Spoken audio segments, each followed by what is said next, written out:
40 Days with Jesus. දෙවියන් වහන්සේ අපගේ අත්වල ඇති පඳුරුවලට වඩා අපගේ හදවතේ ඇති නිහතමානීකමට ප්‍රේම කරන සේක. අද දින අපි කියූ සුදු සුභාරංචිය තුල අපට පෙන්වා දෙන්නේ යාඥා දෙකක් සහ හදවත් දෙකක් පිළිබඳවයි. දේව මාලිගාවට ගිය පරිසිවරයා තමාගේ ආගමික වතාවන් ගැන දෙවියන් වහන්සේට දේශනයක් කළේය. ඔහු තමා කළ උපවාස සහ දසයෙන් කොටස ගැන පුරසාරන් දුඩමින් අන් අය දෙස බැලුවේ ඉතාමත් පිළිකුල් ස්වරූපෙන්ය. ඔහුට අවශ්‍ය වුණේ තමාගේ ශුද්ධවන්තකම් ප්‍රදර්ශනය කිරීමට මිස දෙවියන් වහන්සේගෙන් සමාව ලබා ගැනීමට නෙවෙයි. නමුත් අනිත් පසින් සමාජයෙන් කොන්නු බදු එකතු කරන්නේ දේව මාලිගාවේ ඈත කෙළවරක සිට උන්වහන්සේ ඉදිරියේ අයදිනවා.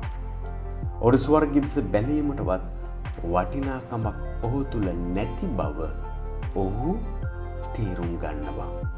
ඔහුගේ පපුවට ගසා ගනිමින් දෙවියනි, පව්කාරයෙකු වූ මට කරුණා කළ මැනව කියා උන්වහන්සේගෙන් අයද සිටිනවා. ඔහුගේ වචන කිටිවත් ඒ තිබූ අවංක භාවය තුළින් මුළු ස්වර්ගයම සෙලවෙනවා. මා ප්‍රියාදර සහෝදර සහෝදරියනි, අද අපේ ජීවිත දෙස බලමු.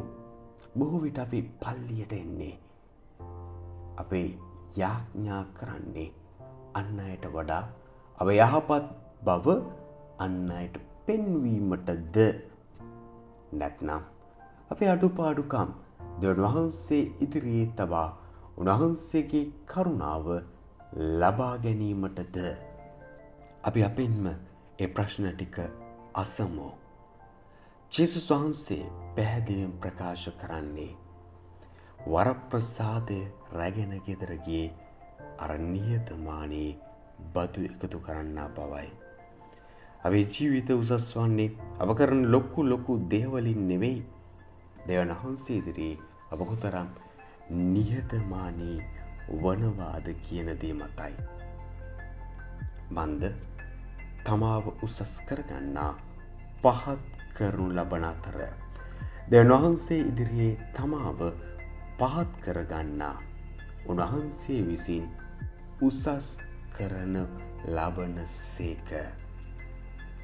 ජෙසුවිටයි.